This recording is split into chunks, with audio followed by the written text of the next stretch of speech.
back to the channel, guys. Mr. H here, and I've got an update with respect to Godzilla King of the Monsters. It's kind of an update, but kind of not. It's also recapping previous news that we had.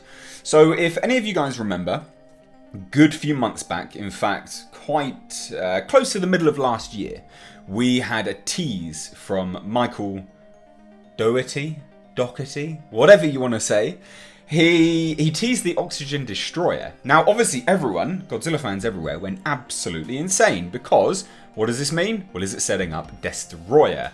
And this is an excerpt from an interview he did with a Japanese magazine where he elaborated on not only the Oxygen Destroyer and its purpose in the film, which is very, very important to note because it looks like, it really does look like they might be setting up not a Destoroyah, but a Destoroyah-like creature.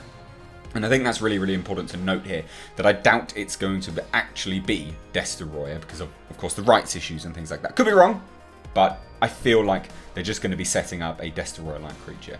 But he also spoke about the Kaiju themselves and their relationship with mankind and what they represent.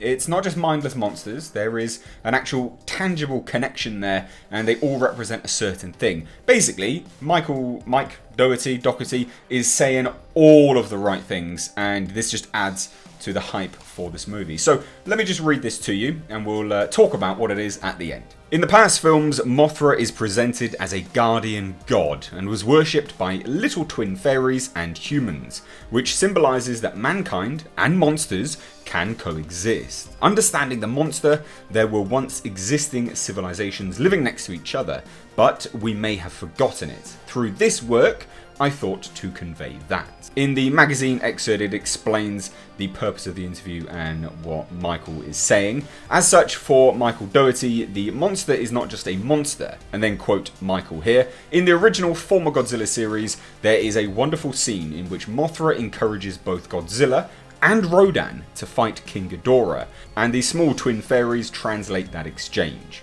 Looking at it, the monsters exhibit individuality and intelligence, each one having different viewpoints and ideas about the human race. Even in my movies, the monsters that just seem to bark actually have emotions, thoughts and feelings. I wanted to tell as much as I could as I continue to tell the crew that they're not just monsters, but living creatures with character. And on the topic of the Oxygen Destroyer, the magazine stated the following. During filming of the movie, Michael Dougherty had shared on Twitter an image of the fictional scientific weapon, the Oxygen Destroyer, which first appeared in the original 1954 Godzilla film, Gojira. Dougherty admits that the weapon, which became the deciding factor in destroying the original Godzilla by destroying all oxygen within its surroundings, appears within the film. And quote Michael here, it appears as an important key item to the story. This is not a cameo. Of course, there will also be other weapons created by humanity that will also be shown.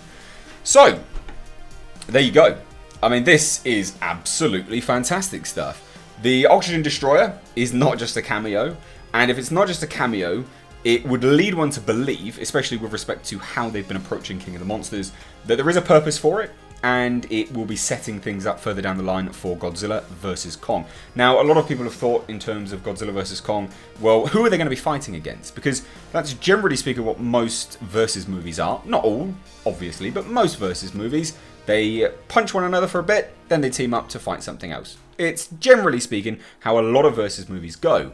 And we know that they're not just going to fight. They can't. There has to be something else going on in the movie. And the likelihood is, with the Oxygen Destroyer, they're not setting up Destoroyah, they might be, but it's likely that they're setting up a Destoroyah-like creature.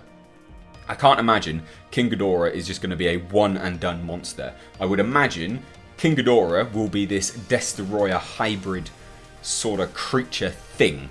Unless, of course, they do actually have the rights to Toho's Destoroyah. So that's fantastic news. But the other really important news is that he's playing very much close to the original source material. They're not monsters. They have personality, which we see in the trailer. They have very clear-cut intelligence. They're not just dumb animals. And I commented this on my trailer breakdown, is that it's so good to see the tactics, the softness, the compassion, but also the malice and the the venomous behavior from these creatures. They really do view humanity, much like he said, in different ways and for different reasons. So I'm really looking forward to seeing this film. I thought I'd bring you this news. That's my opinion of it, but also just a quick breakdown. What do you think of this? Does this add to your hype?